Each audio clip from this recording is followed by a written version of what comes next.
Have you ever wondered what would happen if the person you loved most, the person who built your family's legacy, left behind a will designed not to divide his wealth, but to tear his children apart? This is the inheritance game. And trust me, you'll want to stay until the very end of this story because nothing is as it seems. So make sure you hit that subscribe button and turn on notifications, because betrayal, secrets, and shocking revelations are about to unfold. The rain fell heavy on the day of Richard Alcott's funeral. The mansion, an estate that looked more like a fortress than a home, stood at the edge of the city, its tall iron gates swinging open for black cars that crawled up the driveway. Inside, chandeliers glimmered coldly above mourners dressed in black. The air smelled faintly of roses, but grief lingered beneath it like smoke. Richard Alcott had been a self-made billionaire. A man who clawed his way out of poverty and built an empire in finance and real estate. To the public he was a genius. To his family, he was something else entirely. And as the mourners whispered about his legacy, his 3 children sat apart from each other, each one lost in their own thoughts and their own grudges. Eleanor was the firstborn, 38 years old, and she carried herself like the CEO she believed she was destined to be. Her black dress was sharp, her hair pinned back, her lips pressed tight. She had stood by her father's side in boardrooms for years. In her mind, the empire was hers already, earned through loyalty, not inheritance. Daniel, at 35, leaned back in his chair with a casual smirk that didn't reach his eyes. He was handsome, charming, everyone said so. But the truth was written in the dark circles under his eyes, in the restless tapping of his fingers. Gambling debts. Bad investments. He wasn't just mourning his father. He was praying the will would save him from ruin. And then there was Sophia. The youngest, just 27. Her eyes were softer than the others, but behind them was a quiet strength. Unlike her siblings, she had never cared for boardrooms or power plays. All she wanted was a family that actually acted like one. But in the Alcott household, unity was a dream. Watching over them all was Margaret, Richard's elegant second wife, a woman with pearls around her neck and secrets behind her smile. She had been married to Richard for 10 years. The children never trusted her, and today as she dabbed her eyes with a silk handkerchief, none of them believed her tears.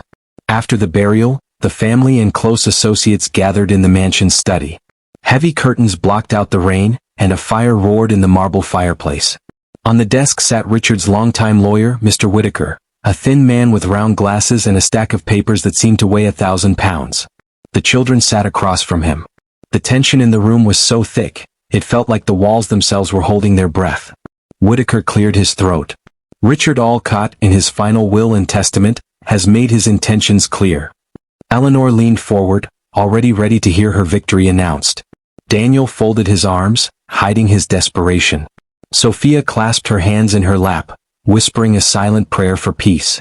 Whitaker continued. Mr. Alcott's estate, businesses, and fortune will not be divided equally among his children, nor will it pass automatically to the eldest. Eleanor's eyes narrowed. Daniel smirked as if sensing a twist. Instead, Whitaker said, his voice steady, the inheritance shall go to whichever child proves themselves most worthy. Over the next several months, you will be given tasks, tests of judgment, leadership, and morality. Your father believed that wealth is not simply given but earned. And so, his fortune shall be a prize, not a gift. The room erupted. Eleanor slammed her hand on the arm of her chair. This is absurd. I've been running his companies for years. There is no one more capable than me. Daniel shot back, his tone dripping with sarcasm. Capable? You mean ruthless? Father knew I made sacrifices too. I gave up everything to prove myself, and I deserve my share. Sophia tried to cut in, her voice softer but firm. Do you hear yourselves? Father isn't even cold in the ground, and you're already fighting. This isn't what he wanted. Eleanor turned to her with a glare sharp enough to cut glass. You've always been naive, Sophia. Father didn't build an empire on feelings. He built it on power. And power belongs to me. The argument spiraled, each sibling hurling old wounds like daggers. Childhood resentments, betrayals, accusations, they all spilled out, filling the room with years of buried anger. And through it all, Margaret watched silently, her expression unreadable. Whitaker finally raised his hand for silence. There is more. These tasks will not be simple. You will be judged on your ability to lead, to give, and to sacrifice. Fail, and the inheritance will pass to another. Succeed, and you may claim the empire. The siblings exchanged looks, half challenge, half threat. The war had begun. But then, something unexpected happened. A knock at the door.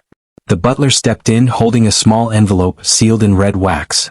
"This was just delivered," he said softly. Whitaker frowned, taking the envelope. "Curious, it bears Mr. Alcott's handwriting."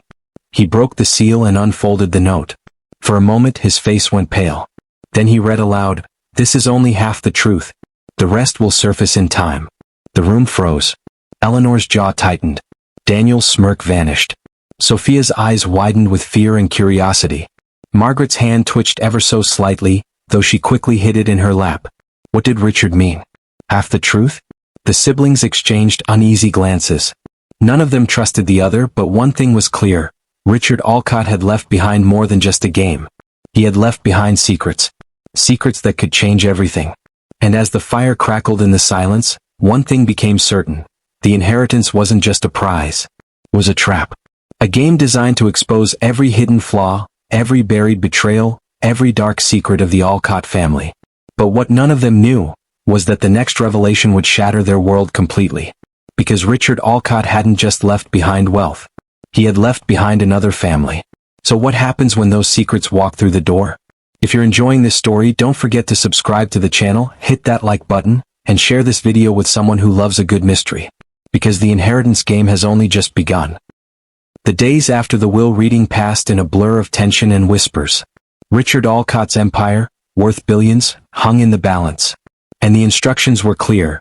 Only the child who proved themselves most worthy would inherit it all. It wasn't just about money. It was about survival, power, and pride. The Alcott siblings had stepped into their father's game, and already the cracks in their family bond were splitting wide open. Eleanor moved first. She always did. Within a week, she had marched into the boardroom of Alcott Enterprises, her heels clicking like gunshots against the marble floor. The directors, all older men who had once followed Richard's every word, now turned their eyes to her. And Eleanor delivered. She spoke of strategy, of vision, of expanding the empire beyond anything her father had ever imagined. She dazzled investors with numbers, dazzled shareholders with her icy confidence. In their eyes, she was Richard's true successor. But to her siblings, her performance wasn't impressive. It was a threat. Sophia saw the ruthlessness in Eleanor's eyes, the way she cut down anyone who dared to question her. And Daniel saw something else entirely. He saw an empire slipping out of his reach. Daniel's plan was different. He wasn't a strategist like Eleanor, but he had charm. He knew how to play a crowd. So he staged charity events, gave generous donations, and shook hands in front of cameras. He painted himself as the people's heir. Reporters loved him. Headlines gushed. Alcott's son carries father's legacy of giving. But behind the cameras the cracks showed. His gambling debts gnawed at him. Loan sharks circled like vultures demanding repayment. To keep up appearances, Daniel funneled money he didn't have into grand gestures he couldn't afford. Every smile he gave to the cameras hid the panic in his chest. He wasn't just fighting for the inheritance, he was fighting to keep himself alive. And then there was Sophia. She didn't care for boardrooms or flashing cameras. While Eleanor barked orders at directors and Daniel charmed reporters, Sophia walked the streets of the city her father once ruled. She spoke to the employees in the factories, the staff in the offices, the people whose sweat had built the empire. She listened. She asked questions. She helped in ways that weren't glamorous but were deeply human. And slowly, she began to win hearts. The employees whispered her name with admiration. Townspeople began to see her not as Richard's overlooked daughter, but as someone who understood them. Someone who might actually care. She was underestimated, but in the quiet, Sophia was building something stronger than money. Loyalty. But through it all, Margaret, the elegant stepmother, watched in silence. She never entered the battles directly, but her presence was felt in whispers, in passing comments, in subtle suggestions that nudged each sibling in different directions. To Eleanor she offered quiet praise. "Your father would be proud of your strength," she murmured, feeding Eleanor's pride. To Daniel she showed sympathy. "You've always had such charm," she said, reminding him to lean into it. And to Sophia, she offered a sad smile and silence, as if withholding something that Sophia could sense but not name. Margaret was not competing, but she was playing. And no one knew her endgame. As weeks turned into months, the contest grew vicious. Scandals began to surface. Leaks to the press, anonymous reports of failures. A charity event of Daniel's was sabotaged, the funds mysteriously disappearing before they could be distributed. Rumors spread that Eleanor had bribed a board member to secure her position. Sophia's humanitarian projects faced sudden obstacles. Permits denied, supplies stolen. It was clear, the siblings were sabotaging each other. The war wasn't just public, it was personal. One night, the tension finally snapped. The three siblings gathered in the mansion's study for a rare meeting, the firelight casting long shadows on their faces. Daniel slammed a folder on the desk. "I know what you did, Eleanor," he hissed. "You bribed Carlton from the board to vote in your favor. Don't bother denying it." Eleanor's eyes narrowed. "Bribed? You've been throwing money at anyone with a camera, Daniel. If anyone's buying their way to the top, it's you." Sophia tried to interject, her voice calm. "Stop it, both of you. This isn't what Father wanted." But Daniel wasn't listening. He lunged forward, his face inches from Eleanor's. His fists clenched, his voice shaking with rage. "You think you're better than me? You think you can steal this from me?" Eleanor didn't back down. "You're reckless, irresponsible. Father knew it, and so do I." It was Sophia who forced herself between them, her hands pressed to their chests, her voice trembling but firm. "Enough. If we destroy each other, none of us wins. Don't you see? That's exactly what Father wanted, to test us." For a moment, silence fell. But the hatred in their eyes didn't fade. That night, long after the mansion had gone quiet, Sophia wandered back into the study. The fire had burned down to embers, the shadows deep and unsettling. She sat at her father's desk, running her fingers across its polished surface. Something about this room felt unfinished, as if Richard himself still lingered here. Her eyes drifted to a drawer she had never noticed before. A small, locked compartment hidden beneath the desk's edge. Curiosity gnawed at her. She searched the study until she found an old brass key tucked inside a book on the shelf. Her hands trembled as she slid it into the lock. The drawer creaked open. Inside were documents. Old yellowed papers. Birth certificates. Sophia's breath caught. 2 names. 2 children. Not Eleanor. Not Daniel. Not her. These were strangers. Her father's handwriting marked the files, confirming it beyond doubt. Richard Alcott had another family. A second family hidden from them all. Sophia's heart pounded as she stared at the names. Who were they? Where were they? And did they know about the fortune? Her father's words echoed in her mind. "This is only half the truth. The rest will surface in time." And in that moment, Sophia realized, this was the truth he had meant. Richard's game wasn't just between 3 siblings. It was about to be between 5. Sophia barely slept the night she discovered the birth certificates. She could still see her father's handwriting, still hear the echo of his message. This is only half the truth. Morning came heavy with dread. She knew she couldn't keep this secret to herself, not with so much at stake. So, with trembling hands, she placed the documents before the lawyer, Mr. Whitaker. His face went pale as he read them. "This changes everything," he whispered. Within days, the truth could no longer be contained. Richard Alcott, billionaire, empire builder, and patriarch, had fathered not 3 children but 5. When Clara and Lucas walked into the mansion, the air shifted. Clara was 30, dressed modestly in a plain navy dress, her hair pulled back. She had the kind of calm presence that filled the room without demanding it.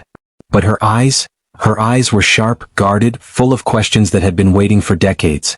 Lucas, just 25, carried himself like a man who had been cheated by life. His shoulders were tense, his jaw tight, and his glare burned into anyone who dared to look too long. The moment Eleanor saw them, she rose to her feet. "This is a joke," she spat. "Father's empire will not be stolen by imposters." Daniel leaned back in his chair, smirking though his voice carried a dangerous edge. Well, the plot thickens. 2 more mouths at the table. How convenient. But Sophia's heart ached. She studied Clara and Lucas, feeling something stir deep inside her. Could it be possible? Could she really have a sister she never knew, a brother hidden from her life? The room buzzed with tension as Whitaker cleared his throat. "These are no imposters. Clara and Lucas are legitimate children of Richard Alcott. Their documents are valid, recognized, and beyond dispute." The silence that followed was deafening. Eleanor's hands clenched at her sides. If this is true, then why were they hidden? Why didn't Father acknowledge them? Clara's voice, steady but laced with pain, cut through the air. "Because he chose not to. Our mother raised us alone. He supported us financially, secretly, but he never once allowed the world to know we existed. Do you know what that feels like? To grow up knowing your father is alive, wealthy beyond measure but ashamed of you? Lucas's voice cracked with fury. We watched him on the news.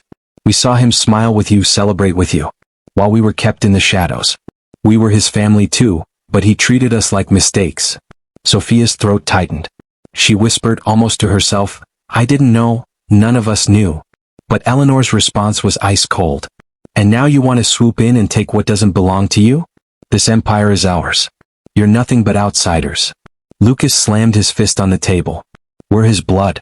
Don't you dare call us outsiders. The argument spiraled, rage clashing with resentment, truth colliding with denial. And through it all, Margaret sat quietly in her chair, her face pale, her lips pressed together. It was Eleanor who turned on her first. Did you know? She demanded. Did you know father had another family? Margaret didn't flinch, but her silence was answer enough. The siblings erupted again, accusations hurled, trust shattered further. But Margaret's eyes, they flickered with something unreadable. Guilt? Or something deeper? When the shouting subsided, Clara spoke again, her voice firmer now. We didn't come here to beg. We came here because father left us something too. A trust. Properties, accounts. Proof that he meant for us to be part of this, whether you like it or not. Whitaker nodded solemnly. It's true. Clara has been named trustee of a separate estate, one Richard kept hidden. But make no mistake, his instructions bind all of you together. Your father planned for this moment. He wanted you to meet. To collide. The siblings froze. The air felt colder, heavier. Because then Whitaker revealed the final twist.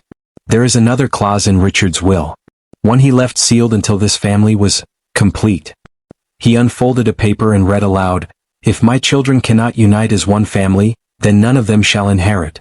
In such a case my fortune will be given away, to charity. The word struck like thunder. Daniel's face was drained of color. Charity? You mean, if we don't work together we all get nothing? Whitaker nodded gravely. Eleanor's voice shook with rage. He wouldn't dare, but Clara interrupted, her tone heavy with both sorrow and truth. Oh, he dared. He was testing us all along. The siblings looked at one another, 5 pairs of eyes locked in distrust. For Eleanor this was betrayal. For Daniel, disaster. For Sophia, a chance for something different. And for Clara and Lucas, perhaps finally justice. The mansion's walls seemed to close in around them, the portraits of Richard Alcott glaring down like judges. The inheritance was no longer about competition. It was about unity. But unity was the one thing this family had never known. If you're hooked, don't forget to subscribe, hit that like button, and share this story with someone who loves a good twist. Because in the next chapter, the storm breaks, and not everyone will make it through unscathed. The storm is here. After weeks of betrayal, secrets, and shocking revelations, the Alcotts have reached their final night. By dawn, Richard's empire will belong to someone, or no one at all. But the choice ahead isn't about money. It's about whether this broken family can come together, or lose everything. Thunder shook the mansion's windows as rain lashed against the glass. The storm outside was nothing compared to the one brewing within. The deadline was clear. By midnight, Richard Alcott's children must decide how the inheritance would be handled. Unite or forfeit everything to charity. In the grand study, the 5 heirs sat around the long oak table, each face lit by the flickering firelight. Their father's portrait loomed above the fireplace, his stern gaze watching over them like a judge. The clock ticked closer to midnight.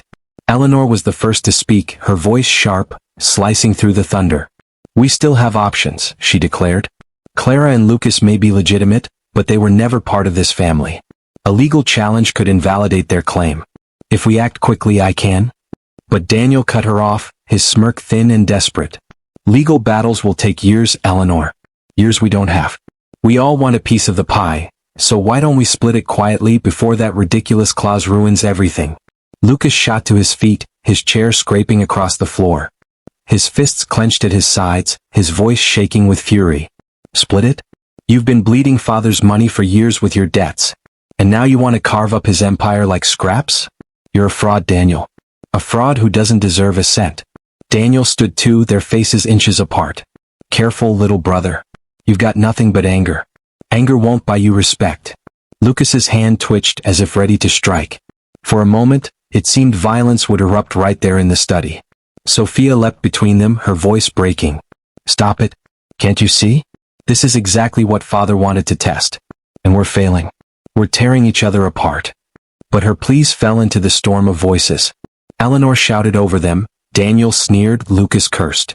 The room became a battlefield of rage, greed, and old wounds. And then, Clara's voice cut through the chaos. I'm done. The room froze.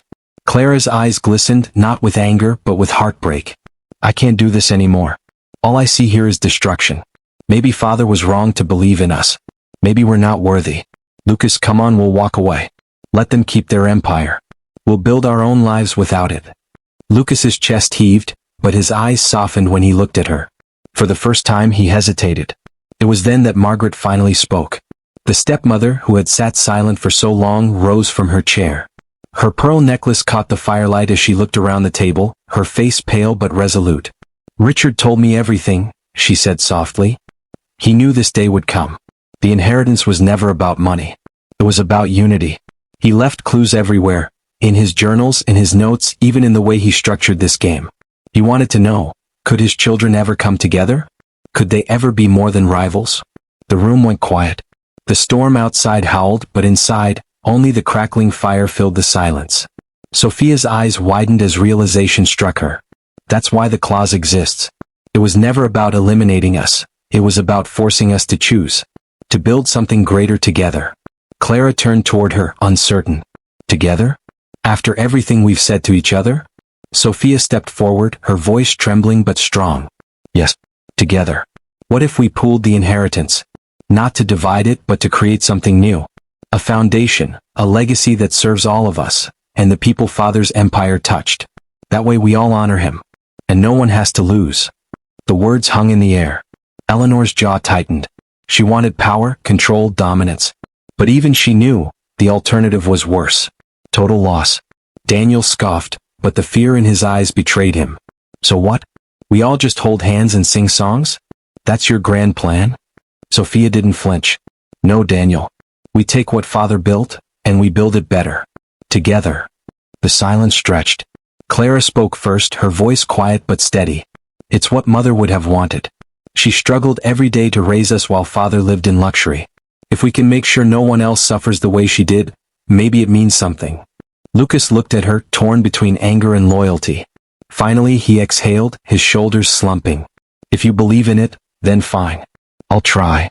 Eleanor folded her arms, glaring at the floor. I still think it's madness. But slowly, reluctantly, she nodded. But I won't walk away with nothing. If this is the only way, then so be it. All eyes turned to Daniel.